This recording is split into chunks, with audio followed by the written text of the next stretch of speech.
This is Your Life in Film. I'm your host, Ted Bennett. Joining me this week is Mark Evans. Mark is a musician who is in the bands Jonah Hex, the March Hares, and his most recent project, Sonic Coins and Icons. It's a lovely album. I'll put a link in the bio. You'll be able to pick up the vinyl of that album as well. It's a lovely piece. Charlie Adlard did the artwork for that. Charlie is also the reason I know Mark. Mark did the soundtrack to my film, Real Terror. I'll also put a link to that because that's a bloody good soundtrack and all. Anyway, here is my conversation with Mark. Enjoy. It's lovely. I love it. Yeah, thanks for joining me today. How you doing? Good. Yeah, I went to the Welsh Music Awards last night, or the Welsh Music Prize Awards. My album got onto the long list, which was 150 albums, whittled down from a few hundred. So I got onto that. Well done. But I didn't get on the shortlist for the 15, and I didn't expect to. Well, I was up against next year up against established bands. I've got no live presence, although I'm working on that through the winter to get a live show together for the music and that. Got some really interesting people I'm working with. Got 7 songs on the album, but I've written the second album. I've recorded all the demos in my attic with me singing on. They'll be replaced. But I get hammering over the winter now to put the proper vocals on, tidy the tracks up, get the mastered, and get that out by spring next year. So the idea is to get the live stuff sorted all through the winter, get the album in place, and then go out with about 15 songs that we can actually do live and choose that as a fair. Because now all I could really do is the 7 songs of the album. Because with a band, you just learn your bits and pieces. Oh, we learn this one now. With this project, I've got to write it all first before we can do it. So, but no, it's just gone really well. Last night was fantastic. My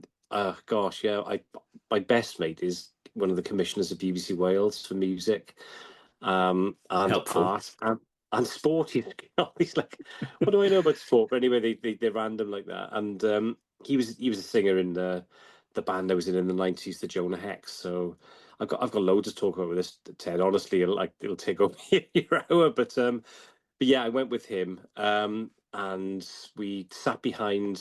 It was amazing. We got there, sat down, and who sat in front of us was MC Eric, who was in Technotronic, Pump Up the Jam. So, and I let his friends through and stood up. So he turned around to shake my hand and give me a fist bump. Hey, fist bump, MC Eric.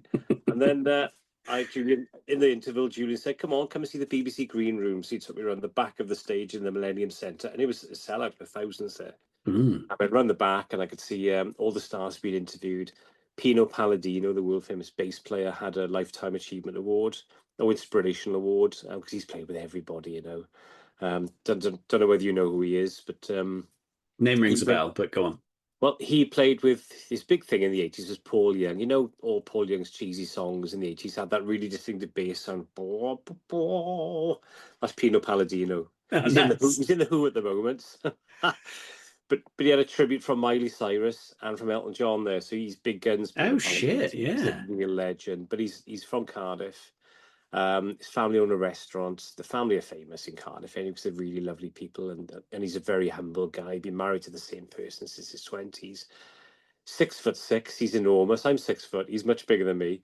I always assume bass players are tall for some reason. Yeah, well, they're big instruments, aren't they? I play a bass. A bass looks big on me. Because I'm going to play. I'm learning the bass. Well, I can play the bass, but I'm really working hard on my technique and that. And it looks big on me. I'm not tiny, but yeah, they usually are big old lumps of guys, because they've got to hold that big thing all night. Yeah. So he was there. So I went backstage and said hello to him as well. And that was a moment. He walked past me as I'm watching the people being interviewed for the radio, or the guys with the mixing stuff. It's just rough and ready around there. There's like 4 pockets of interviews going on at once. Nice. And then he leaves it and walks past and he goes, oh, hello. And I'm like, oh, hi, Pino. Hi, Pino. Hey.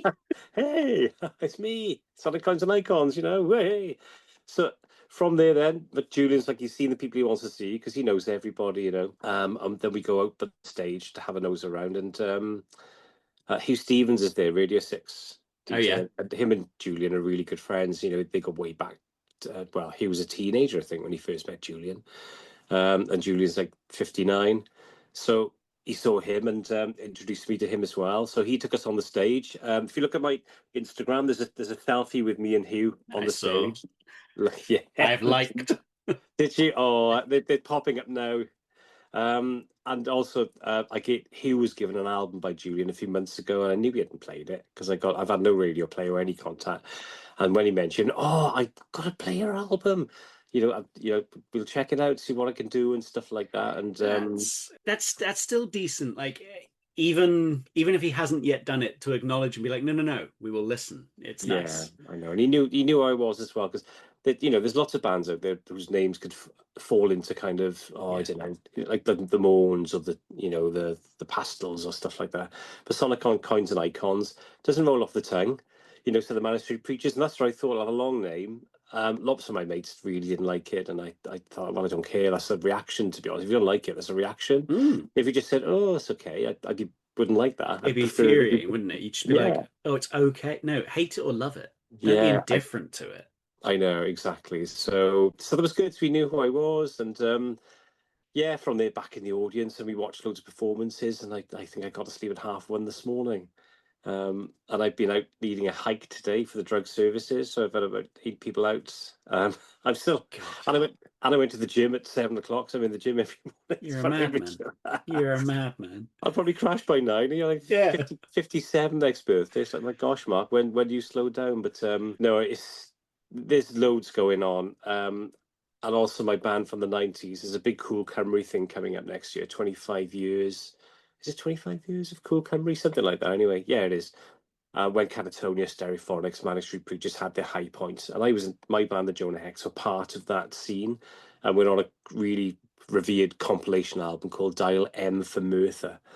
Nice. So our track on there was quite big at the time. We only ever released one thing. We've got it all recorded. We just didn't do anything with it. I've got 2 CDs worth of recordings in different studios, and there's I'm trying to remix them to give them some sonic continuity. Right. Yeah, makes sense. So the big thing next year, there's a book just being released, and we're the only kind of unsigned band who get a mention in there as well. We got a sentence about a song being a real earworm on the album. But from that, there's been a load of interest in that scene. So I've been invited, as I said, to take part in a BBC documentary about Cool Cymru. I might get like 3 seconds on there or something, because there's a lot of, I know, but I'm on there. And take it, yeah. Big hitters, Dub War, 60 Foot Dolls, Stereophonics might be on there, Manics. Super Furries definitely are on there. They've said yes. So yeah, I did a pre-interview on WhatsApp, which they said, I'll take 20 minutes. It's on there an hour and a half, because I was on the scene before. I'm on the scene before Cool Cymru, way before it as well. So I can talk about the late 80s in Wales and going to London and being really embarrassed and feeling very uncool. And then mid-90s, then feeling very cool. But a lot of people didn't like the Cool Cymru thing, so I was my angle as well. It's better than shit Cymru, isn't it? But so if I can get away with saying that, I'll say it. 100%. So from that, there's a Cool Cymru stage potentially going to be set up at the Green Man Festival next year, which is local to me. It's sold out already. They put the tickets on like last week, and it's sold out for next year. Jesus. So really, once I get the Jonah Hex tracks mixed properly using AI on Logic these days, so I can split the individual tracks, remaster and mix them, so I can do all that this end. Oh, really? Do that. Yeah, it's fab. I could take it all apart, and then clean I can it all up and put it back together. Yeah, not as well as Peter Jackson with the Beatles and that, but in a good way. Well, if you had all that money, you could probably do an equally as good thing. But me and my Attic and Aber, I know. But we are getting help off one of the old experienced sound. I don't know what he is doing. He's like he was a producer back in the day for Jar Wobble, of all people, the bass player from Pill. So Mark, can't think of his surname, lives in Cardiff. He said he'd help us out cleaning the tracks up as well. So I've got another super experienced guy helping out. So my network this end is starting to really grow. Yeah. I've just got to keep the momentum up now. People are starting to come across the music and think, oh yeah, this is interesting. So I knew it'd be a slow burn. Nobody was going to buy the album straight off, and it's long term, isn't it? It really is. I was shocked when I saw a music video for Chapel Roan. I can't remember which song it was, but the video had come out something like 6 or 7 years ago. Yeah, gosh. And she's only just released her first album, and you're like, you've been sat for 6 or 7 years, just like, come on, like, when's this gonna go? And then it blows up, and it's like, all right, it can happen. It can get that track on something. The second album is lots Yeah, it's darker. If I had to compare it to a film, it's My Empire Strikes Back. It's the dark one, with all the kind of. I'm not going to give the game away and give you the title because it's a really good play on words, but Nice. it's about the rise in violent rhetoric in the world at the moment, divisiveness, all the stuff that's borderline terrifying, if not terrifying, for the world, really. So it's a commentary about that from start to end, more or less, Good. and the way people treat each other. So yes, it's a big album. There's one song on there which is very kind of, it's not massively literal, but it's pretty obvious what it's about as well. So there you go. And I'm waiting for my track Reform to be picked up so I can put a cease and desist thing in. Stop using my track Reform. Nice. That's what you want. That's what you want. Yeah, tell me, a bit of publicity, but oh, there's loads going on my end, tons and that. So there we are. How are you anyway? If you think irons in the fire? A few irons in the fire. I've been working on a few scripts recently, Yeah, um, trying to keep a. So, to give it the whole thing, we've got about two or three feature scripts, feature scripts that are finished and are out, and they're yeah, sort of with people, and we're trying to see if anyone's interested, and it's, slowly building, whatever. And I found myself, I was just sat waiting, and I was like, this is driving me mad. If I was any other type of artist, I'd be yeah, creating. But because yeah, I'm a filmmaker, I have to fucking wait for someone else to give me the okay to create something. So then I looked at sort of all my other old short scripts and just ideas, and I was like, what have we got here? What could I do with a prosumer camera and, you know, three or four mates? What could we make? And I was going through and I thought, like, if I take bits of this, rework that, maybe I move that, I could make two or three shorts that are really fun but aren't crazy sort of, more money is needed. It's like these could be yeah, nice, spooky little things while yeah, I'm waiting for the bigger stuff to come through. So yeah. we're slowly building those up and Oh, that's trying to cool. get them going. Yeah, that's really interesting, actually. Like, I do just some small things. Would the smaller things be a kind of a hint of something bigger to come, or would they just be standalone? They would probably be standalone, but they'd also have a mutual sort of like benefit to them being this is the flavor, this is the Yeah, style, this is like if we could extrapolate this scene, not yeah, necessarily what's happening, but the way it's shot, the way that the language is used, the way we're using, techniques that are similar to more sort of 70s hammer horror kind of uh, techniques, yeah, and then if we were to use those in a bigger project, that's how we would use them. But yeah, this isn't necessarily the story we would use. So yeah. it's sort of it's playing with intention. If that's a Yeah, wow. That's really interesting, actually. I like the idea. And how long would they last, these shorts then?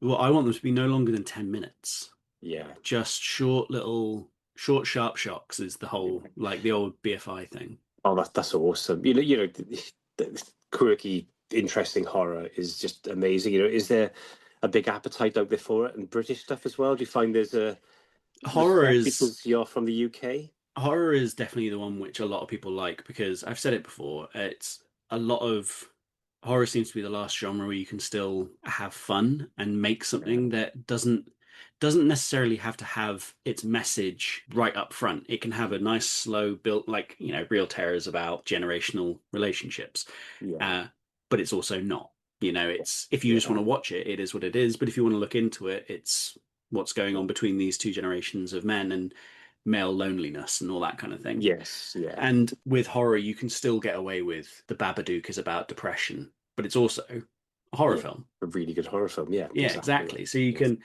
you can still play in these worlds. Whereas everywhere else, if you do a drama or a comedy, you've got to be what you are. And then we're saying this, by the way, and just shoving it in the face. And you're like, okay, that's fine. I'm happy with what you're saying. Yeah, But yeah, can we? So horror is good in that way. And when it comes to British horror, it's never the biggest slice of the pie, but there is always a slice going for folk horror. yeah. And I think a lot of people like that folk horror. But what I would love to do is to bring back a version of Hammer horror because there's something about Hammer horror that's Love, so quintessentially British, and it's all of our Yeah. stage actors come through it, and it's wonderful sets, beautiful costumes, camp as all Yeah. hell, and chewing the scenery, but still great fun. And I think having Oh, good fun is what you want. yeah. Oh, absolutely. I've got the box set. I've got probably myself a load of DVDs and a couple of hundred. I've bought one for years, mine, but I Hang can on, still let me. get the occasional one I get through.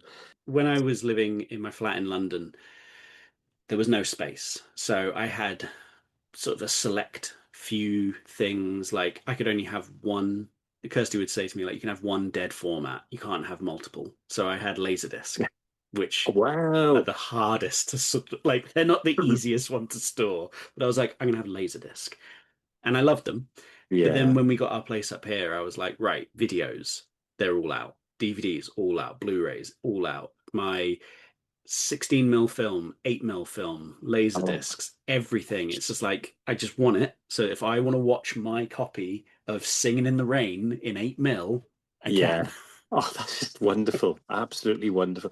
Laserdisc. I had a friend in up in the Valleys, Eberville, the only person I've known to have Laserdisc. I saw them when they came out, coveted them and couldn't afford them, Yeah. growing up. But he bought one um, on the way out, and he's got like all the Star Wars films. He had Alien, and they just looked what a format. It's like having an Oh, album.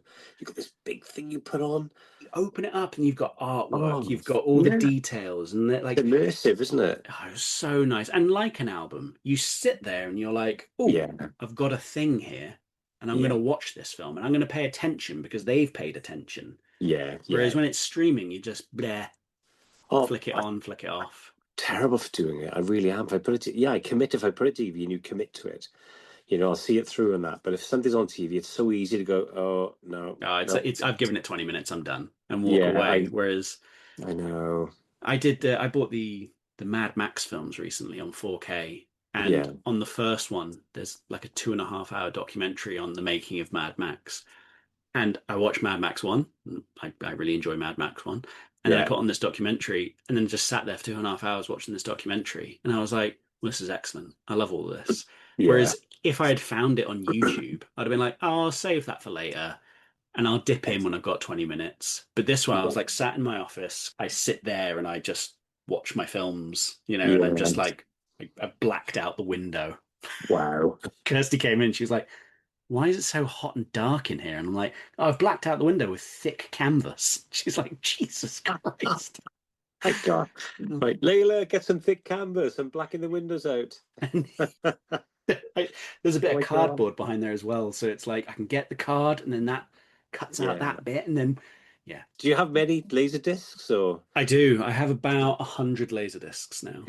can you still buy them? Do they still pop up on eBay and that? Oh, yeah. So on eBay and Facebook Marketplace, they kind of pop up and they go from 5, 6 quid to one. Like no one wants to watch that film, especially in not as good as DVD, but a bit better than video quality.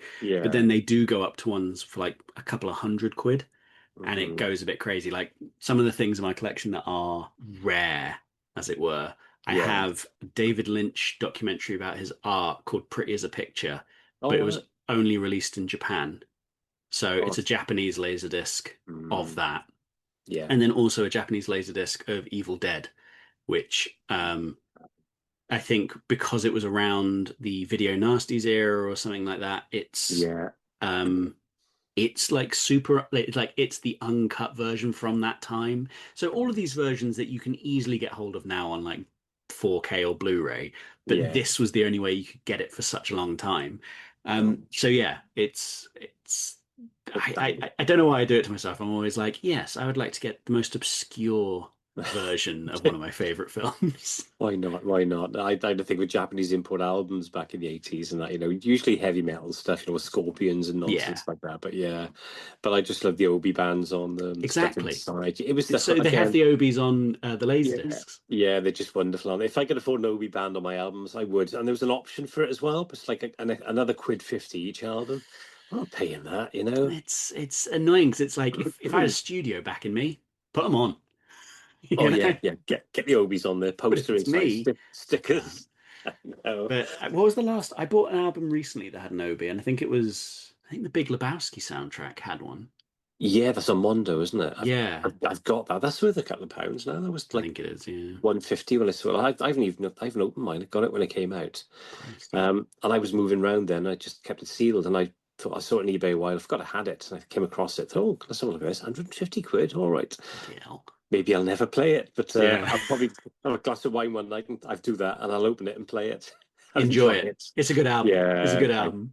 I yeah, have a couple of ones that are sort of like that. I had the Tron Legacy soundtrack that was by Daft Punk, and I yeah. got it when it came out. It was 30 quid in HMV, and I was like, sick, I'll get that. And then I didn't realize they were limited to, I think, like maybe 5,000. Yes, really low. And like about 5, 6 years later, I was like, oh, I wonder how much I could get for it. I think I sold it for like 300 quid. And I was like, that's mental. Wow. The things we saw, I collected comics from the late 70s up until 85, 86, until I was, had girlfriends, things like that. I think I was a really kind of a nerdy kid into all that kind of thing. And I've still got that collection there. The Marvel, DC, all the Moon Knights, Oh, number one nice. onwards. I've got the one which is quite famous called Hits, which had the first adult themes about domestic violence, Oh, actually. shit. And it's got the one scene in there, and it's got Led Zeppelin all through it. It's got Moonlight, and when the father's hitting the son and the wife, I think the wife as well. I haven't read it for years. You've got like John Bonham above him, so it's almost like is that soundtrack going on Yeah. behind, and there's another one of Miles Davis blowing his trumpet while the guy's shouting behind. There's all these images of music, and they blew me away when I was like a 13-year-old back then, Yeah. and I've still got that there as well, but the one that is worth money is called Warrior from 1981, and it's Alan Moore is the writer, isn't he? Yeah. Yeah, it's V for Vendetta, the first ever Oh, comic shit. series. And I'm sure Charlie was telling me that Alan Moore will never ever reprint that. You can No. only get it in that series, and that number one is worth anywhere between £300 and about a grand and a half for a comic. Madness. And I'm like, but I can't sell it. It's part of my life. That'd be I'll hand it down, and an heirloom of some kind. But I, I I always feel like that with my comic collection because I've got some good old bits, I've got some old numbers. I've got an issue of Batman which has the Beatles on. Like oh wow, it's all like those kind of things and could sell them. I could take yeah, them. A friend of ours uh runs a comic book business and I'm sure I could take to them and be like, get what you get for it. I'm good. But then I'm like, but I like having them.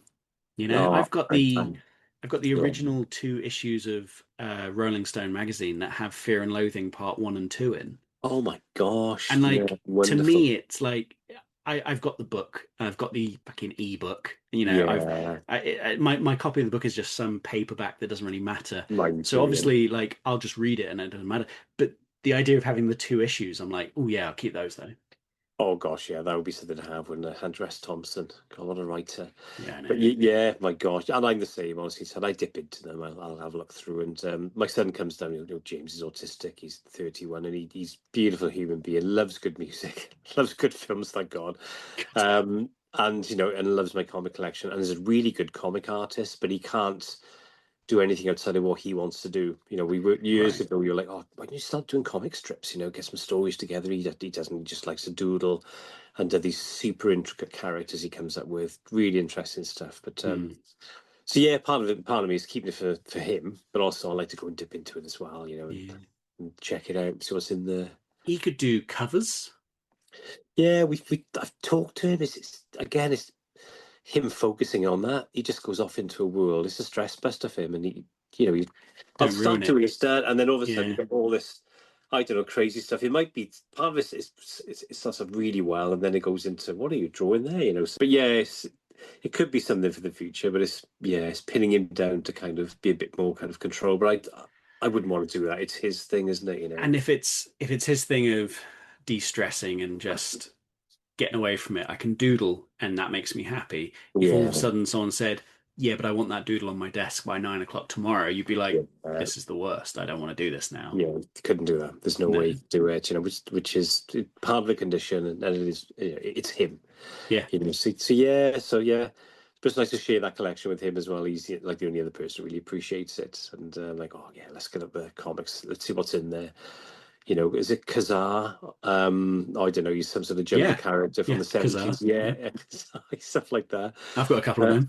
Yeah, kind of Conan's Tomb of Darkness, loads of horror stuff, Frankenstein's, Planet of the Apes. I got most of the British Star Wars comics. They're my favourite attic. They are, but they're still knocking round as well. But yeah, I'm the same. I'm a bit of a collector or a hoarder. Hoarder. Yeah. I think if you were to ask Kirsty, my partner, she'd be like, "You're a hoarder. You're not a collector." Yeah, with style. I've got the soundtrack to Cowboy Bebop on vinyl. That's what you want. Yeah, because you're so wrong with that. I get it. I want that as well now. It's good. It's good. Jazzy. Yeah. It's really good. I'm looking at it like, put that on. But yeah. We better get on with this podcast, didn't we? I don't know whether... So, what was the first film you saw at the cinema? You talked about being a massive geek and a nerd as a kid, so... Yeah, well, I had to research the name of this and remember it, and I couldn't think what it was called. It was a Kurt Russell film, The Strongest Man in the World, 1975 it came out, so I would have been 6 when I went to see that. Strongest Man in the World? I've never heard of this. I know, well, I couldn't remember what it was called. Kurt Russell, Strongman Film 70s, and Epic Kane then. And he basically creates this vitamin compound, which makes him the strongest man in the world. And he gets into all different escapades about using the strength, entering weightlifting competitions because he wants to sell the compound. And from memory, I think there's like the company are after him to kind of steal his formula and that kind of thing as well. And it's a bit of a romp, but I remember it being brilliant, and I wanted to be the strongest man in the world then after watching it. So when he took the compound, was he just capable of lifting, or did they put him in a muscle suit, or did they get someone else in? I think he was just capable of lifting big weights and that, and he's a bit of a a scientist character, your typical kind of 70s version of the group, that kind of thing, and yeah, it's a fuzzy memory. I didn't go and look for clips. I just wanted to draw out what I remember about it, really. And from that, that 6-year-old watching it in a big Victorian kind of theatre in the valleys in Ebervale, which became a bingo hall then afterwards. And my mother became a cleaner there, so I was able to run around it and be really scared. And oh my God, what's up the stairs here to the attic? It's a shame a lot of old theatres got turned into bingo halls or pubs. I know. Well, you've got some well-known chains, haven't you, that take over lots of cinemas and that, and you see them, with the cinema house and that kind of thing. But yeah, I don't know what happened to this one. I haven't lived in Ebervale for a long time, and my parents are still there. I go up to see them, but I've not walked to that part of town for, I'd say, 30 years. And last time I did, it was still a bingo hall. But it's a beautiful building. You walk up steps into it. It's behind the town, so it always seemed a little kind of mysterious and misty in the winter. And you'd walk up the steps into the theatre, the little foyer selling popcorn and bits and pieces.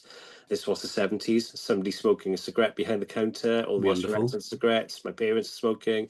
You walk in then, and it was full of smoke. But as a 6-year-old, it was like full of mist. Yeah, atmosphere. An atmosphere, yeah. You had the upper rows, like a theatre would have had, and then the lower tier then to sit in. I never knew the upper rows to be open. It was always downstairs. Right. The only time I've ever sat on the upper rows was when The Hateful Eight came out. They had the upper row open at the Odeon in Leicester Square, and me and my friend went, and they were like, "You're upstairs," and we were both just like, "Upstairs." I thought that was closed, and they were like, "Nope, it's open," and we were like, and we treated it like it was this big joy, like, "Oh, you're going to let us go upstairs," and the usher was like, "Just go upstairs. You're being weird." But it was like, get up there now. Never get to go up there, so it's nice. And because I also know the Prince Charles in Leicester Square, they converted their upstairs into a second screen. Oh wow, that's interesting. That like really big then. There's downstairs, it's huge, and then the balcony, as it were, they put a wall in there. Yeah, and then there's a smaller screen. I think it seats about 60-70 people upstairs. Yeah, and then downstairs seats like 300 or something. But yeah, so I think I've seen Alien or Aliens in that top little screen, and that was quite nice. Wow, that would be interesting, wouldn't it?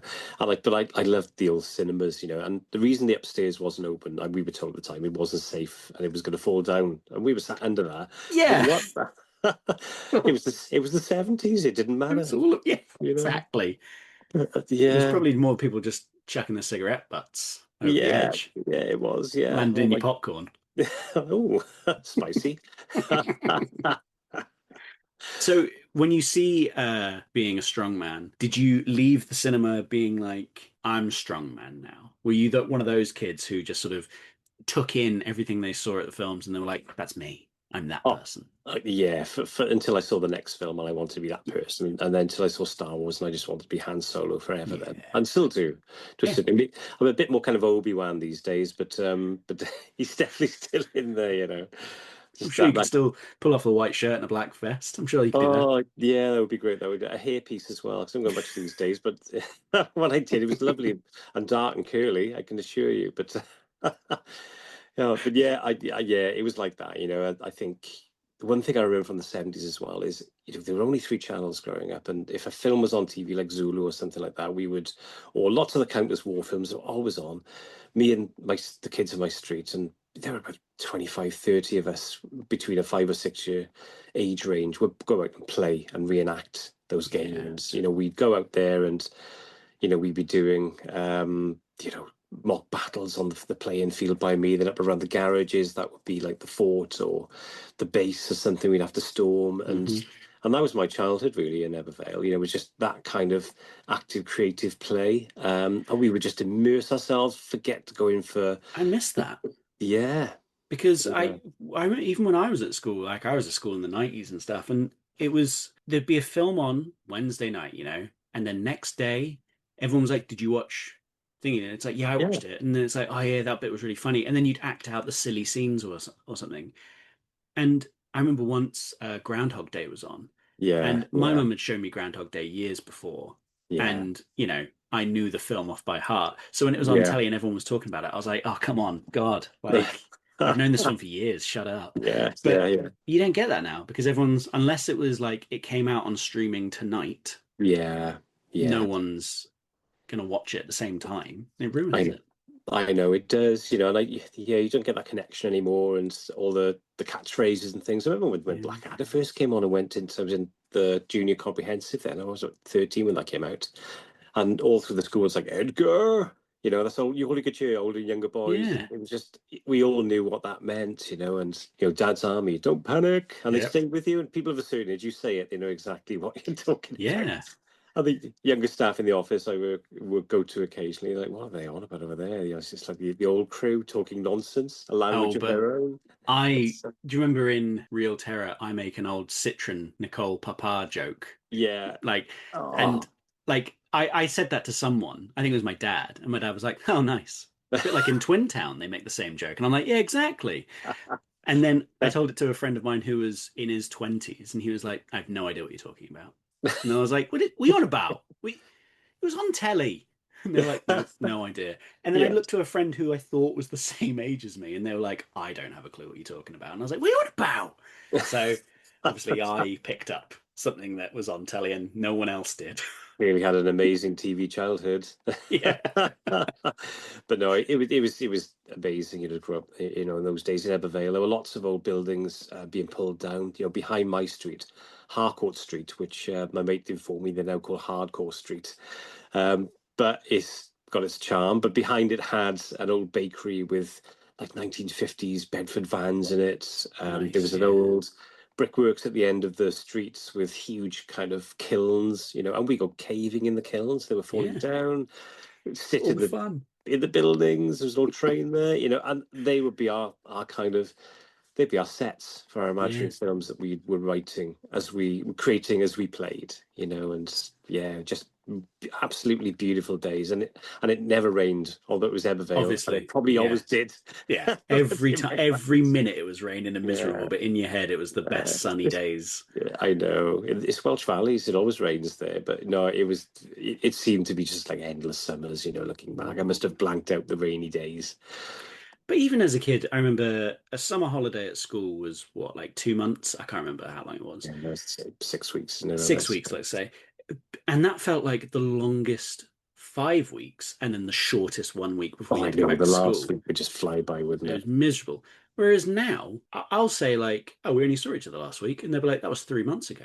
And you're like, oh yeah. What? Yeah, All right, let's do something now then, otherwise we'll get lost in another 6 months. I know. So yeah, it's so much nicer. And also running around.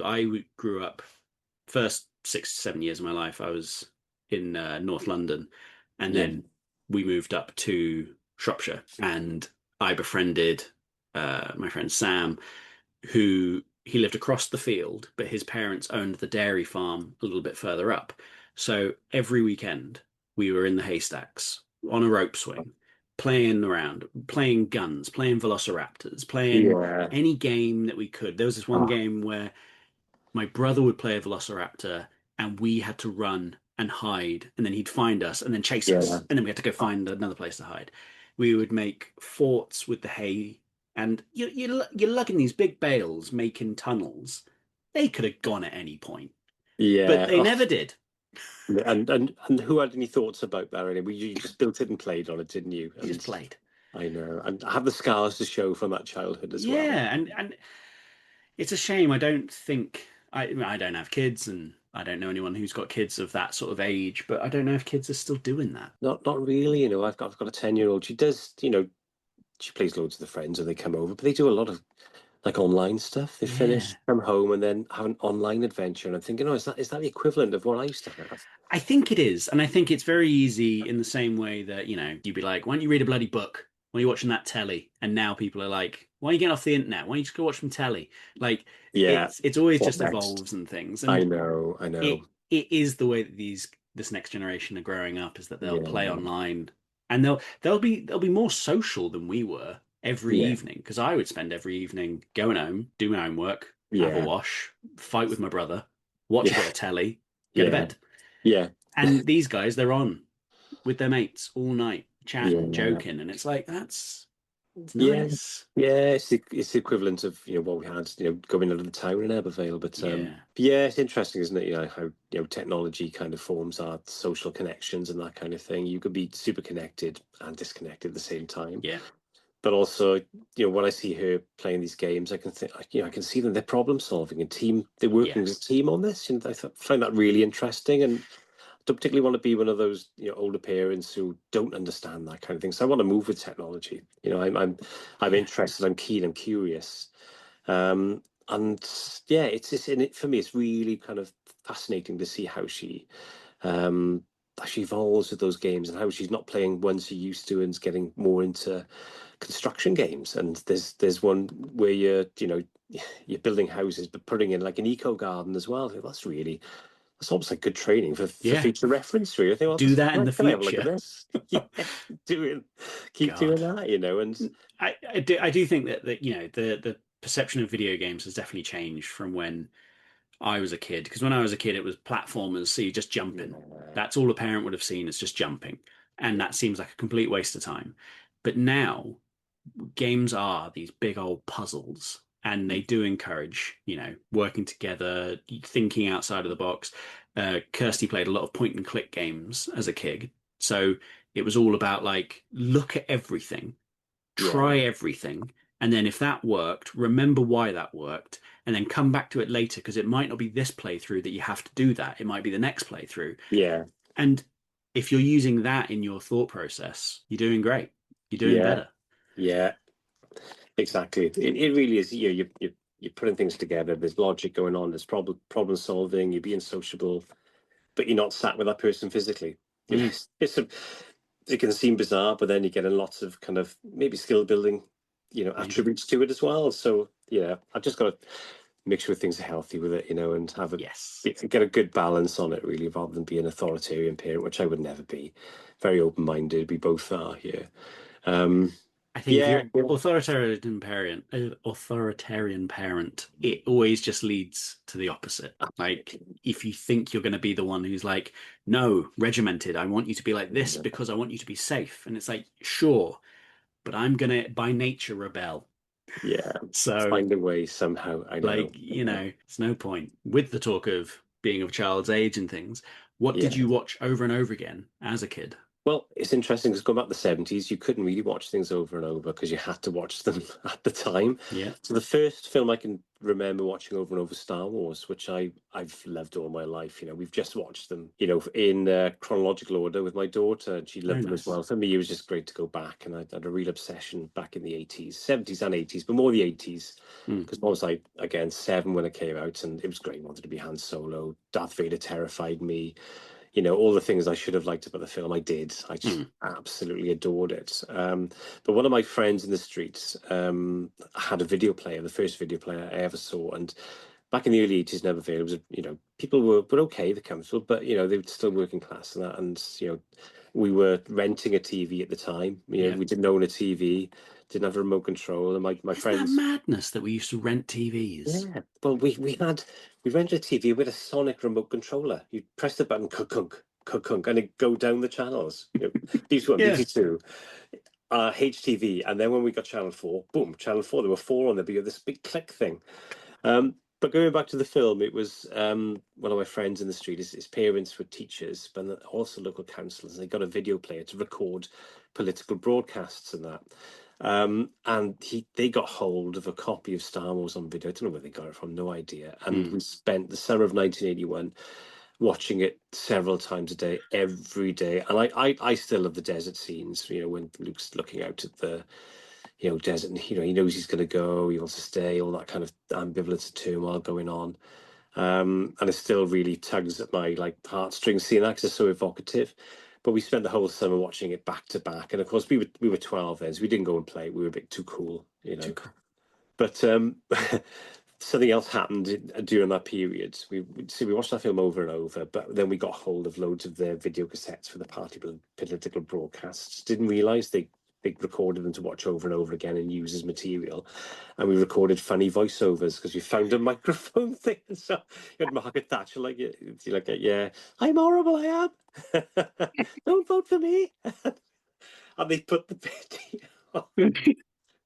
and played it. And whether and we did it, and going back, he told us about it. It was told off quite severely. His parents are more laid back than mine, so they probably just said, "Oh, don't do it again." But Yeah. yeah, we then didn't really have access to the video player very much after that. So. Well, I like how that was the start of your musical career, recording into a microphone. Well, it was, yeah. Oh, yeah, it was. That's what started, yeah. Voiceovers for party political broadcasts and that. Of all the part, they had it all going on. Even was SDP out there? They might have been out, but yeah, really interesting times. But again, everyone loved it. We'd have a gang of us in there, just let's go and watch Star Wars again in their back room. Oh, let's do it again, and I want to go and see it again, and we just watch it over and over. I just loved it. So there you go.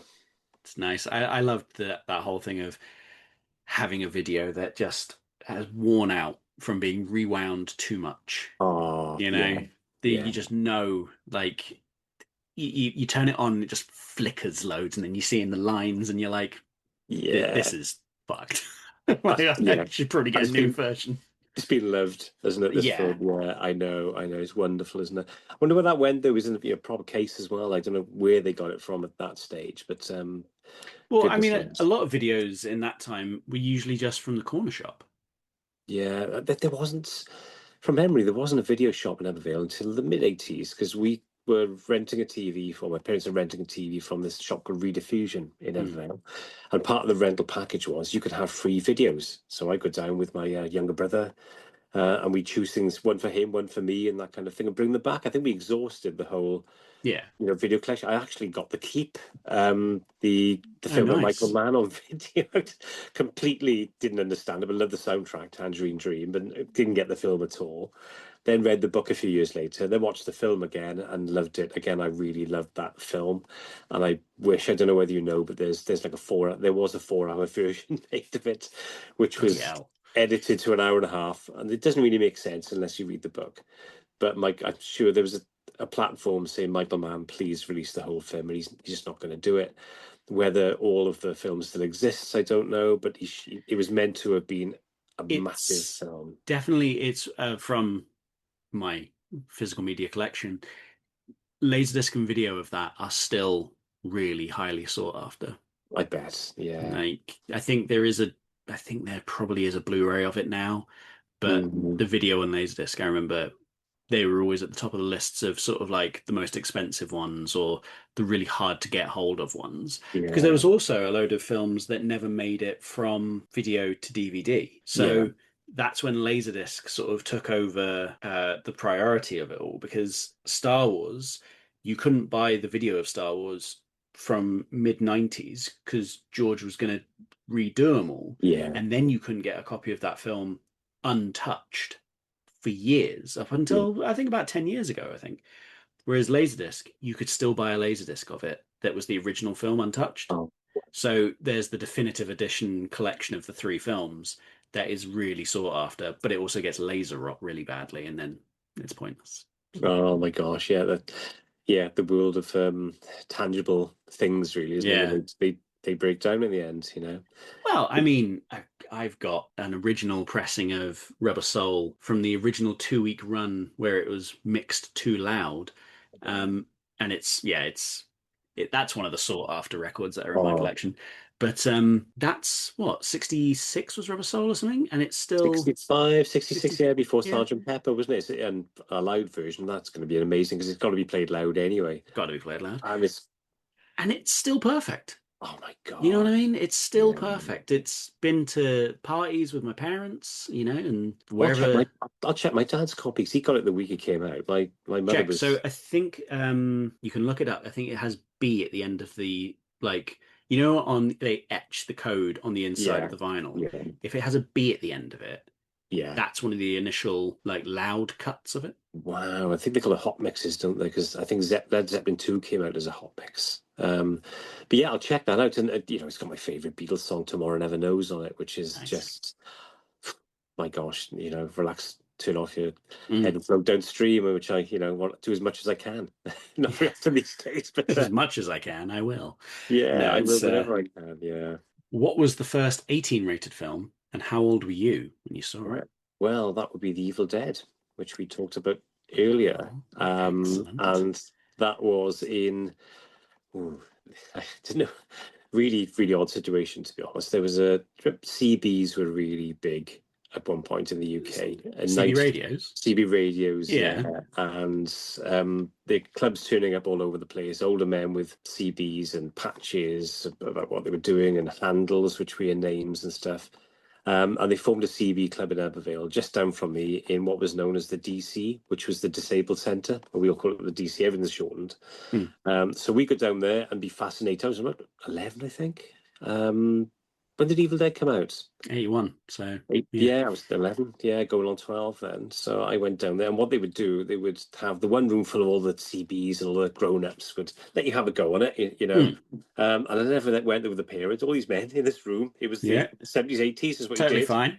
Yeah, totally fine. Yeah, men I didn't know, and I went over with a couple of older friends and wherever, and they got a bit fed up with the young ones messing about in there and shouting, So they gave us a separate room with a video player in, which was again the second video player I'd seen in my life at that point. So with a little TV and that, and they put us in there and give us a load of films, and Evil Dead was one of them. And there was some other like Madness. I Spit on Your Grave, Yeah. Cannibal Holocaust, Zombie Flesh Eater, They're just all the video nasties. all the yeah, and I don't know. Again, looking back, I never told my parents this. They No, wouldn't listen to no. this podcast, but yeah, Mary the Whitehouse first, would have had him. yeah, I thought that my introduction was The Evil Dead, and it was like I was absolutely terrified, and because I was with older friends and that, I was one of the youngest there. I was more scared of getting up and being seen as being soft, so I stuck through it. Oh my gosh, and then couldn't tell my parents who were terrified. "Oh, come upstairs with me a second, will you? While I get ready for bed." And, oh my gosh, we're gonna get you, all that stuff. It was Yeah. like, oh. And then went back the next week and saw one of the other ones, and went back the week after. And after about 3 months, somebody got wind. They got closed down for Yeah. for obvious reasons. Someone told a parent. Somebody told a parent, yeah.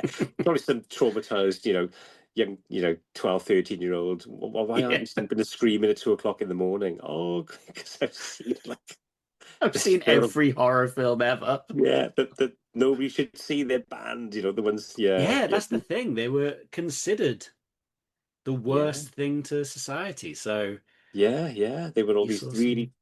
dodgy copies that came.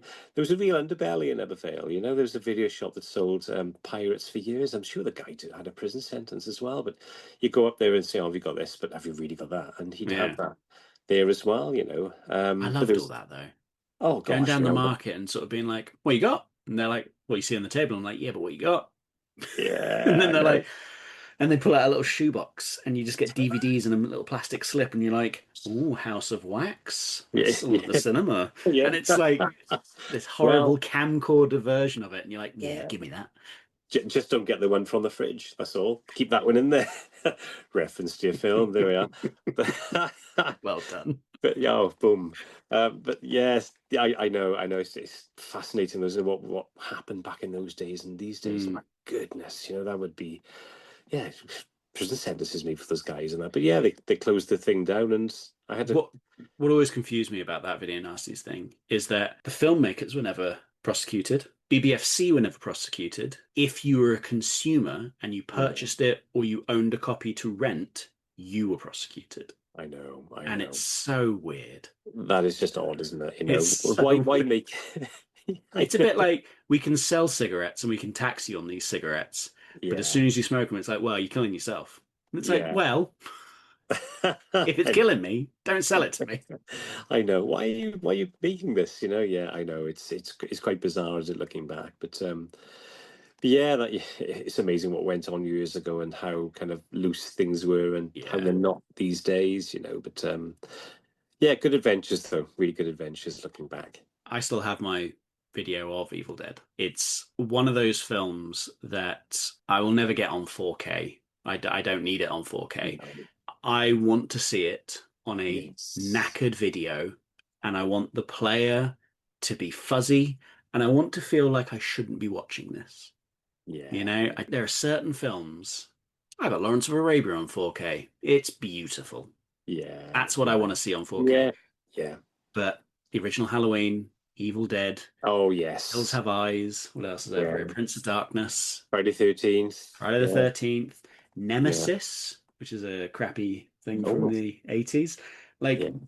loads of shit horror films, essentially, that shouldn't look good because the sort of the prosthetics and the gore and all that kind of stuff, you could hide a crime in that knackered video. Yeah. You know, it's like, oh God, that looks real. In the 4K, you're like, that is paper mache, my sir. Like, I can't Yeah. watch that. I And it know. ruins it. I know. I'm the same as well. I like to see old things on old formats. I also listen to music on old formats as well. It's like old blues stuff I've got on vinyl, Robert Johnson and that. I put the record on. It's got the scratches I put on there back in the early 90s and Mm, that, you know, and that's how it should sound. You put the CD on, it's a bit pristine. You know, too clean. it's yeah, way too clean. I don't want that. You know, I I want like the something. room noise. I like the room noise that Yeah, they captured on the old records. absolutely. Yeah, you know that ambience and that kind of fullness of frequency as well, or the difference, and yeah, it just seems to be right, correct. You know, Yeah. it's the way to Well, listen to watch it. when you listen to something that has a room noise, you're there with them, you're listening. Like you close your eyes, you're in the room with them. And if you've got a big old lovely quad hi-fi going on and it really is giving it to all the with all the Yeah, channels, you're really like, I'm there, this is it. Whereas if it's too clean and it's on your really fancy clean headphones, yeah, all of a sudden you're like, yeah, I'm listening to a really nice piece of music. I'm I not there know. though. I'm just listening to a No, really nice piece of music. And it's like, I, yeah, you don't get transported away, do you? With you know, when you listen to things in the wrong way or watch things in the wrong way, yeah. you just you know, I love that immersive experience of all that. The tangibility of you know records and CDs, DVDs, videos, Mm, and just it's a complete kind of experience for me, you know. And I know that's going back to what my early experiences were, my formative years, and what I expect. But I've never lost that. And I've got friends who have sold all their records; they just stream, and I'm thinking I'd miss it. I really mm, would miss, you know, just having and also going back to kind of buying things back in the 80s and that you just really couldn't get a great deal of anything. You had to travel. yeah. You know, I'd oh God, was I 13 or 14 and me and my mates hatched a plot to go to Bristol on the bus from Ebervale. So that means the bus from Ebervale to maybe Cwmbran. Mm, That was like an hour. Then from Cwmbran to Newport, the city of Newport. Again, that would take another hour, and then from there, we'd ask, which is the bus to Bristol, and we'd see a little Welsh accent, say, oh, that one there. We'd catch the bus to Bristol, get there, and think, where are we? And then we'd have a now wander what? around and find we were like, oh, we got to the right place because there's plastic wax records and there's this, and and go to a record fair on the outskirts of St. Paul's, and we had these adventures to go and buy this kind of loot. We'd come back with Your treasure. amazing, but something like I tracked it down. I got it. I went and got it. Yeah, well, I've got an album by the Blue Oyster Cult. Who are, when you're in Ebbw who the hell are they? But I did Don't Fear the Reaper, and I came back with that. It wasn't the one with that track on, but I came back with I can't think of the album it was, to be honest. But it was amazing when we put it on, and it felt like we had a journey to get this record, and it's an artifact, and a bit of history as well, with a romantic story behind it. Also, because you may not have that many records, you may not have that many films when you're a kid, you watch and listen to those ones to death because you're like, well, this is all I've got. So then you learn to really love a certain album, and now you click a song, scrub 30 seconds. Nah, I don't like where this is going. Nah, sod it. And then you never listen to that album again. For all you know, that third track, the one that's only had 1,000 listens because no one really likes that one, you go, oh, fuck, what are you doing? This is amazing. I love this. Yeah. That's my song in this album. And I just don't think people do it anymore. No, and you're right, and that's the door that opens with albums sometimes. You had to work at listening to them and understand them, And I loved that, the challenge of like, I like this, but will I like it more in time? And you would grow to like it, because one song would get in there, you'd understand, right, I get this now. And then, the whole album then would kind of unfold in front of you. And, oh, yeah, this one makes sense with that. And, love concept albums for that reason, which is why I released the Sonic Coins and Icon album so high. It is a concept album from start to end. There's a journey through it. And I still like that aspect with albums. When there's thought about what the collection of songs are put together, I'm more attracted to, what does all this mean then? Yeah, what's the whole package? Because you can watch individual episodes of a TV show, but it's better when there is a story arc across the whole thing. Absolutely. So if you're listening to an album, I think most Beatles albums are I love a girl, but she don't love me. Yeah. We've gotten together. I don't really like her anymore, but I've met someone new. And then, I've got to go, but she don't like me. Yeah. And like their whole albums are always this story of hooking up, fucking it up, getting on with the next one. But it's always a fun journey that you go on with them. Yeah. And I you're right. It makes for better listening. It does, What was the first film you watched that you considered grown up? Now, I've had multiple interpretations. Mm-hmm. So I'd like to see where you go with this. Okay, yeah. Well, for me, it would be Blade Runner. And I think because I watched it in the cinema when it came out. And I think because I'd seen Star Wars, loved Han Solo, it disappointed me massively when I was 12, which doesn't know, because it's probably one of my favorite films, but I love the soundtrack. Oh, so Vangelis did a beautiful soundtrack. Didn't he? Did absolutely stunning.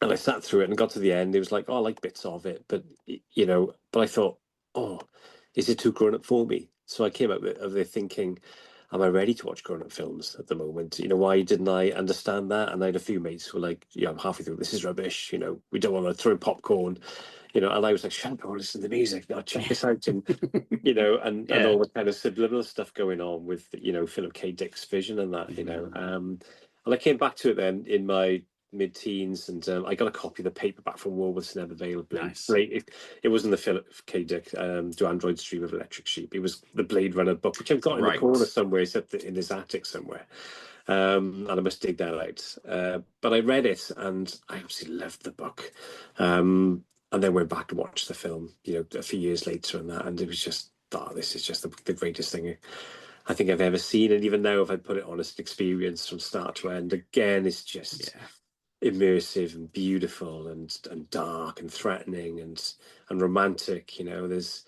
and all the way through, hyper reality is just pushing you, and you never quite know who's who. It's just one of the films that just, again resonates, and I see something new in it every time, almost like listening to an interesting album where you're listening to, oh, I didn't realize that sound was on there, and I've played this song 1,000 times, and you hear something new on it. It's always something I see on it that's just, yeah, blows my mind. The rainy neon streets, Yeah. that triggered something in me from a very young age when I watched it, where I always thought like to me, the perfect place and time is Tokyo at night in the rain. Oh, Like, and that to me is like, it doesn't get any better. yeah, Neon, rain, busy, dirty, eating noodles. There's something yeah, about all of that where I'm like, oh, you put me in that world. That's all I want. You put me in that yeah. world, I'm in.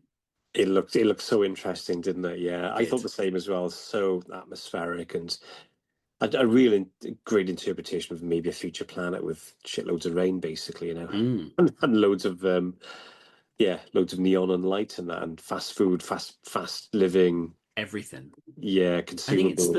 the first time I was aware of what like cyberpunk, like as a genre Yeah, was. yeah, And now I would say cyberpunk is my most favorite sort of the books I read are usually like cyberpunk-ish, or there's, elements of it. And then the films, the games, everything that I'm like, oh, if I could do a sci-fi thing, I'd want to do it yeah, in the cyberpunk world. But obviously that is the most expensive of yeah. sci-fi Oh my because God. it's like, oh yeah, Think just big, think big, Ted. Think big. yeah, just it's too big. But it's yeah, there's something about that really yeah, Yeah. my VHS of it is over there as well. Oh, fab. Check you But I got and the again, VHS and I got the 4K because I feel like that's one film that yeah. it's good on 4K. Going back to watching it on a really clean format, I think that really benefits Blade Mm, Runner. It's such a visually beautiful film, and those lights, the atmosphere, the yeah. cinematography, again the lighting on it, so just perfect. When I was Absolutely. in LA last year at the was it Warner Brothers? It might have been at Warner Brothers. They've got the miniature of the blimp that was Oh, always, floating in the yeah. sky, and they had that, and I saw that, and I was like, oh, I want that. Well, it's a combination of old and new, isn't it? A Yeah. blimp at that stage, it's just so intriguing, the whole concept. And was Ridley Scott responsible for, visualizing all that? Who worked with him on it? I don't know much about that side of things, really. It was Sid Mead. Ah, Sid Mead. Wow. So it was all of like Sid Mead's sort of artwork and design and things that made it, the Yeah. world it is. In fact, was it that? It was a Sid Mead exhibit at the Academy Right. Museum. So it might have been there that I saw this thing. Either way, I Yeah. got a lot of cyberpunk while I was over there. I was like, a Sid Mead exhibit? Shit. Oh, come on. So Yeah. Merch. Bring it well, on. I got the book and then like I brought it back and I showed Charlie and Charlie was just like, oh, well, I want that. And I was like, well, you get your own, man. Taking Is that mine. he, is that he went there just to Yeah. get the book? Yeah. You fuck off to LA and get it, Yeah. Charlie. I know. Oh, But yeah, brilliant. Oh, that's awesome, that is. Oh but my that was God. good. Oh, So, what film holds a special place in your heart? well, there were two really. One is I go back to Star Wars again. It was um my younger brother passed away in 2018 of sudden cardiac arrest. Really unfortunate for the Christ. family. And he was 6.5 years younger than me. So I was the bigger brother into all the cool stuff, and he just loved all that kind of thing, and anything I liked he loved as well. And he was left-handed, so he never got on with the guitar like me. He was like, I can't do this. And Paul come on, let's McCartney was go. left-handed. I know, I know. For some reason, he was like, I don't. It doesn't work that way. But he was the typical younger brother. Followed me Hmm. around everywhere. He was my shadow. I kind of stuck up for him because I was the quiet, tall brother. He was the really noisy, short brother. He was only 5'7", I think, so somewhere around there. But he had a lovely full head of hair. So I had the height. He had the hair. um, One or the other, you don't get both. yeah, one or t'other, yeah. But yeah, I introduced him to Star Wars. I'm sure he must have come in that summer we were watching it because he was always with me. When my parents would shout, "Right, you two, out you go and play." I'd come on then, Simon. Simon, his name was. So come on, Simon, let's go. And we'd got to see my mates, and they all accept him. And he was always Hmm. with us. And yeah, so I introduced him to Star Wars. And again, like me, he loved it. I bought the figures. in the 70s, which we've still got. Well played with. Yeah, still got all the ones. Nothing super rare, mind, and all very well played with. But he picked up the mantle on Empire Strikes Back going forward, and then Excellent. Come Christmas and birthday, be involved in me, or can he, take me down to Tesco's Nevervale, because it was a two-story Tesco's in the middle of town, which is now, which was the old cinema, going back to our original thing, and now is a pub chain of a certain name. Okay. But at one point it was Tesco's with a big escalator, and you go upstairs, all the clothes and whatever, but in the back far corner was a tiny toy section, and they had loads of old Star Wars figures in there. So come 82, they still had like the X-Wing, Luke in the X-Wing fighter suit. They had the square robot from the Jawa's big tank track thing. And I just introduced him to that world. So, and he carried on collecting until, oh my gosh, it would have been, well, certainly he collected all his life Star Wars stuff. He had a lot of bits and pieces, but seriously, when we were in his teens, I think it kind of slowed down.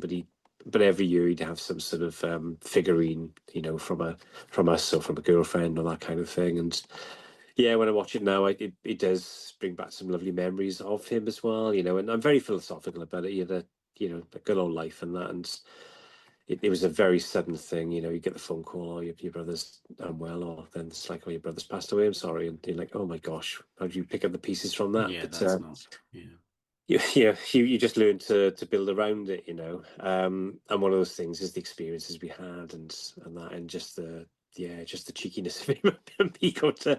So I was like his Han Solo, his cheeky older brother who control the younger boys he was trying to fight with and stuff, and they all became amazingly good friends as they got older. But obviously, it was Evervale. We were a little bit tribal up there, and yeah.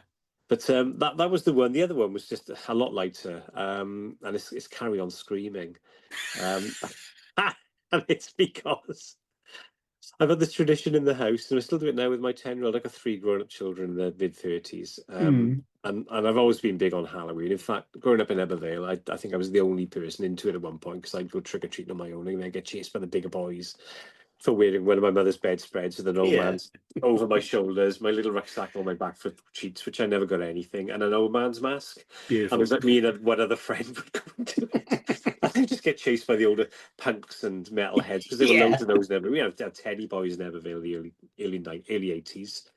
But yeah, going back to this, Halloween's always been like, for me, I don't know, I felt a real kind of affinity with it, pagan and that kind of thing. And again, probably due to all the folk horror I saw when I was a kid, or children's TV shows, which was full of folk kind of, loads of stuff going on back in the 70s. It was all weird shit.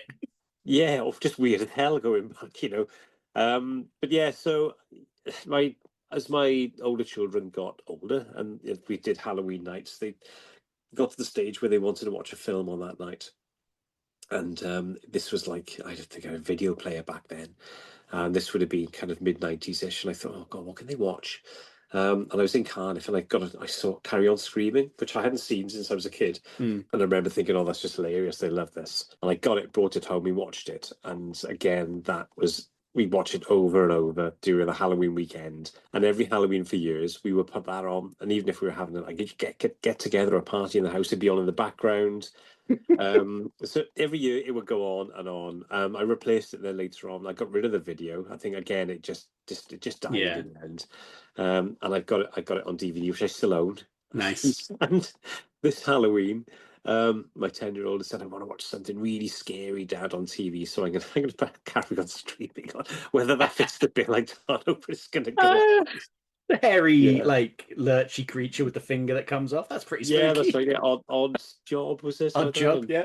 Frying tonight, Kenneth Williams. And so we are currently halfway through that. So there's Susan Calman and Mike Munzer are doing a Carry On Up the podcast, where they're doing a podcast watching every Carry On film and then discussing it in each one. And a friend of mine who has been on the pod, and we discussed this on his episode, we both were like, I'll go on then, we'll watch all of them, and then we'll listen to the episodes, and then we can talk about it. And he was like, yeah, go on then, that'll be fun. So I've watched all the way from like Carry On Sergeant up to Carry On Screaming, which is the current next one. And God, it's been a journey. It's been years that I have, and they're not all good. No. But you've got to do it. You've got to Got to do take all it. you need to have that all the information in place so you can just get your Someone asked me. conversations Someone going. said, Why'd you do it?" And I was like, "Well, if I've seen all, every Halloween. Yeah, What me and my partner would do is we'd watch all the Friday the 13th, or all the Jason yeah, films, or all yeah, the Halloween films, all the Texas Chainsaws. And what I like to do when I see a film that I like, that has, like, I've only ever seen the first Jaws. It's one of my favorite films, if not my yeah, favorite film. I have yeah, no interest in 2, 3, and 4. yeah. But with things like Texas Chainsaw Massacre, that doesn't matter. I enjoyed one. I really liked two. There are sequels that are okay. But to me, I'm like, I want to watch all of them so I can discuss them, Yeah, And yeah, with the Carry On films, it's like, I don't want someone to go, like, you've seen Carry On films. I'd be like, yeah, I've seen Carry On Camping, probably. They're all yeah. right in it. No. I want to be like, look, they used to be really good. They got really good in the middle. They fell off towards the end. Kenneth Connor, he's my man. He's my guy. I like him a lot. Joan Sims, beautiful. Like, I Yeah, want to be able to really get into it. yeah. Deep dive into Carry On. Yeah. But well, Nice. enjoy Carry On Screaming because I still do, and Harry H. Corbett's in it as well. He's just absolutely hilarious. Just the timing's perfect. It's Yeah. the lines are in there. It's got a real gothic sense about it. There's I don't know, just enjoy. The sister, I can't remember who Kenneth Williams's sister Yeah, I in can't that, remember the name. but I don't know why she's not held up in the same vein as, like, Morticia Adams Yeah. and Lily Munster, because she's beautiful. Oh, It's like she is a stunning yeah. gothic woman. Why are we Yeah. not talking about her I more? know. Look, Secret Crush back in the day, and as a teenager and stuff, it was like, wow. Yeah. But When I put it on the other day, I was like, "Who's this woman?" Just quick on the internet, like, "What's she done?" Google Schmoodle, who's Yeah. this? Yeah. Oh, What else she done? I know. And it's the smoky voice as well, isn't it? And just Yeah. the flirting, but yeah, Mm. kind of thing as well. Yeah, just wonderful, perfect, and I think that's the thing about the Carry On films, is that they're so comfortable. They're not, like, I mean, there's some language that is now considered offensive, but yeah, it was never, nothing was ever done with malice, I don't feel like. So when no, you're watching them now, as long as you can sort of take it with a pinch, like, this was made 60 years ago. yeah, Let's not get too, caught up on that. I They know, are extremely harmless, and they're yeah, just so yeah, safe. You can just watch them and, like, oh yeah, that's nice and silly, isn't it? It's yeah. lovely. I know. When the world was silly, gosh. Oh, yeah. But yeah, Lovely. so that was there were two for that answer really. But the first one, quite a very kind of just great memories and that, and the second one a really fun thing as well. I Really. think that's the beauty of film, though, isn't it? Um, Film is a marker yeah, in your life, and that's what's beautiful about it, is that you associate people. I associate my dad to Blade Runner. yeah, Like, wow, yeah, it's like, whenever I think of Blade Runner, I think of my dad, and then yeah, yeah. yeah, And I bet if I said to him about Blade Runner, he'd be like, "Yeah, it's a good film." But to me, it's my dad introduced it to me, and I remember it being one of his favorites. And he may yeah, not think it's one of his favorites anymore. He may think Bonbon, the French film about the man and his dog, might be his favorite, or Amarcord yeah, might be his favorite. But to yeah, me, Blade Runner is the one that I'm like, that's what makes me think of my dad, and that's yeah. always lovely. I know. It's great to have those connections, isn't it? Really, with Yeah, things, especially if you're going through something and you need that kind of lift. You look back and think, yeah, they were good memories. They were, and that's yeah. what's important. Hold on to that good stuff. It's the life lived is the thing that you should be celebrating, Absolutely. not the other bit. Absolutely. Yeah. What's your controversial opinion on a famous film? It was a real famous film of such, but it was something most people I know really didn't like, and I really liked it. It was Alien 3. And, I just love the You are in safe company, sir. I yay. love that film. Oh, it was just like, what have they done here? This has just got this almost like, I don't know. I at first I thought, man, this is what they did with the Halloween 3, something Yeah, connected but not in that, which I love Halloween 3 as well, Hall- but anyway. Halloween 3 is an excellent film. Oh, really, really great stuff, And again, friends were like, "Oh, this is rubbish," It's what kind of not. Jason and whatever. It's not. It's just a wonderful. piece of 80s horror, with a separate kind of strand. But Alien 3, I just love the grittiness of the British actors and the accents and the almost comedic aspect of certain Yeah, parts. It made me laugh a bit because because it was British blokes in a yeah, prison the fighting an juxtaposition. alien. Ooh, Yeah. bloody hell. Yeah, and we'd seen the American versions, most of the American actors in the films, Yeah, John Hurt and stuff in the first, and brilliant film the first one is, again, that's in my top 10 somewhere. But yeah, just the juxtaposition of actors and northern accents and things, yeah, it's just absolutely wonderful. This is a really good, rich, fun film, and it's a bit scary as well, and it's tense, and it's doing all the things I like films to do. It's, yeah. loads of different kind of levels to it, and It's excellent. again, yeah, just loved it. But yeah, I couldn't read at the time. Trying to with friends and they go, oh, that's crap. Then not watching that. So Charlie, and for the listener, it's a mutual friend of ours, Charlie. He had said he hadn't seen it since it came out, and I was like, "Oh, but three's excellent." And he was like, "I don't know if it is," and I was like, "No, shut your mouth. It is. Like, it's excellent, mate." And Charlie and I have a film club. So every other week we watch a film in his cinema. And I Yeah. was like, well, I don't care what new 4Ks we've got. I've got the Blu-ray of Alien 3. We're going to watch that. And we watched it. And he was like, that was better than I remember. I was like, it's a good film. Yeah. Like, I've said it on previous episodes. I love 1, 2, and 3. Yeah. I think they are all excellent films Yeah. that happen to be in the same world. Yeah. Yeah. Like, I think Alien 1, 2, and 3, I don't have a hierarchy. I think I prefer 1 over all of them. But like those first 3 are all excellent. Yeah. And when people say like, oh, but 3's no good, it's like as a sequel to 2, it's no good. Yeah. But as an Alien film, it's wonderful. Yes. Yeah. Exactly.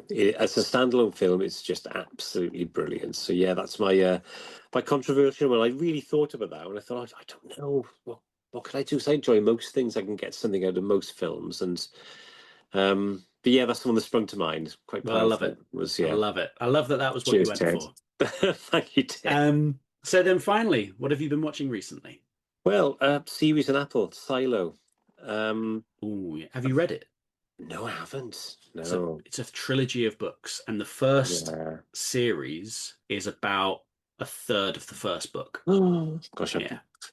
I don't want to spoil it. I really don't want to spoil it. I'm tempted to do it, but oh gosh, I can't wait for the next season. To be honest, I just want to know what the mystery is going on there and So what happens. Don't tell me too much. no. I was gonna say I didn't see all of the second series. I watched all of the first one, Yeah, adored it. And yeah, then when the second series came out, I was like, oh, I'll wait till they're all out, and then I'll watch it. And then it's yeah, all come out, and I've never got around to watching it. yeah. But that first series, I absolutely loved I it. won't spoil anything for you. I'm not going to drop any clangers and that, but it's wonderful. Just watch out, and it's really interesting when you see other silos as well. Mm. Um, So yeah, I read a bit further in the book, yeah, so I'm aware of certain things that do happen. yeah. But you know what I mean? Like, One thing too, I know it's like we're trying not to tell each other anything about these things, and I picked that one. but yeah, again, I really do love sci-fi. My wife as well, we're really big fans of it. And I just love all the kind of interplay between the different levels, the different yeah. classes, the secrets kept. It's a real kind of That levels thing. There's something yeah, about that. There's a book called Spares by Michael Marshall Smith. Have you ever read yeah. that? No, I haven't. So that's it got remade into it got made into a film called The Island with Scarlett Johansson and Ewan McGregor, and they took the smallest element of that book and turned it into something else. So don't get worried by that. But in Spares, the whole thing is about, this guy steals spares, which are clones of rich people, that if you Yeah, break your arm or lose a limb or whatever, you've got a spare of yourself ready to go. He yeah, realizes that that's not cool, so then he tries to break them out, and he has to go to this town that is made from, it's like a skyscraper plane that landed one day and never took off. And he says, like, the bottom floor is just crime and violence and poverty. And for all we know, God lives on the top floor. And it's this thing yeah, like the higher you go, the yeah, better off you're doing. yeah, And high rise, that's obviously got it. yeah, Silo's got it. And I really yeah. like that. that sort of idea of like, yeah, you stay on your level, and it's like, but Yeah, up there's got it good. Oh, exactly. I And, kind that, of and that's fuck them. and that's an apocalyptic thing, isn't it? Right, we've got to save society and build these silos, but we're going to build in a way that there's a class system going Yeah, on. Oh, yeah, well done us for going down the same old road again. yeah. But Oh, just on a smaller we're not scale. going we're not going to make the same mistakes. For the people down there are going to get fed up and attack the people on top, and They would never do and that. no, We've given them all of the tools they would need. yeah, yeah, you have everything. You have, warm air, Yeah, you got hot really air. warm air, What really, else do you really warm need? air, and there's some dripping water going on. Come But on, you don't need sunlight. You don't even need light. I know. But yeah, that Yeah, first silo was bloody good. yeah, it's brilliant, absolutely brilliant. So Have yeah, you watched The Expanse? I think I have. Thomas Jane? Remind me, plot wise. Oh, it's quite a lot going on in the first. You know what? I don't think I'm going to be able to explain. Um, it deals with sort of a cop trying to figure out something, and it's got politics, and there's Jared Harris in like doing like a patois kind of voice, Mm, and it's across all these things, and there's like a spaceship. It's very good. It's very good, like saga sci-fi. yeah, I've not seen it, and I will be watching that. Enjoy. Sounds wonderful. It's I've seen. I think it's in my watch list on Apple. I think I put that in there. I'm sure I have. But so many good things to watch. And a huge Netflix list. It's what to watch next, really. But what did I watch a while ago? Again, going back to pagan horror. I was remembering the titles of these things. I should have written some of these down. But there's what was it called? Something in the trees or something like that, or in the woods. Soundtrack was by the guy from Populate itself. In the Earth, it's in called. the earth. In the Earth, yeah. And the soundtrack is synth drone, Oof. Yes. um, like 70s keyboard sounds. It's about a forest and something's happened, and then people go investigate. And I won't say any more than that, but it gets really dark in it as well. Oh, and Is it's it? Ben Wheatley. Yeah. Ooh, all Oh, right. check that out as well, and listen to the soundtrack again. When I did the one for you, Ted, it was all about atmosphere and using I used like frequency modulators to create all the kind of under tense kind of rippling sounds, non-sound going on. So, and I like all that kind of thing where there's something going on, it doesn't really affect the dialogue, but it's still there underneath, and that's that subliminal thing It's which builds tension as it, well. I I love that soundtrack. Yeah, But I sent when you sent it to me, I sent it to a friend of mine who is very in line with that sort of pagan and folk horror. And I yeah, was like, I think you're gonna like this kind of soundtracky thing going on that we've got going. And he listened to it, and it's 11-minute track bar yeah, one, isn't it? Yeah. yeah, yeah. I've just got And to remember. Yeah. he was like, I've listened to this a few times now, and like he still does. Oh, wow. He loves it. You have to get it on Bandcamp or something then, Well, he get it out there. made a little like 7-inch sleeve design for it, and Did it he? looks great. And I was like, ah, it's fucking rad. Let's do it there. Let's get it out there. Done. I've got All right. a little Happily. label set up. We'll do the soundtrack and that. We'll get together on that. So I've Perfect. got digital distribution. I can work that my end. All right, we'll do it. That's sorted. Done. But yeah, so yeah, Silo, great film, but that's In the Woods as well. You need to watch that film. It's absolutely brilliant, and I think I'll you'd love it. add Actually, it to you'll the absolutely list. love it. Add it to the list, the ever-growing Ever list. growing list. Okay, well, thank you very much. It's been Welcome. wonderful. Thank you, Ted.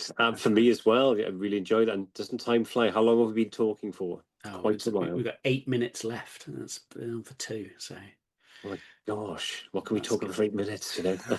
I'll sing you a song from the studio or something now. And go. Oh,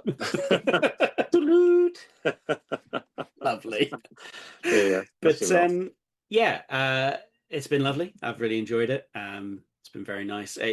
I liked that you're, without being somber or anything, but being able to sort of relate Star Wars and a certain love of film for your brother.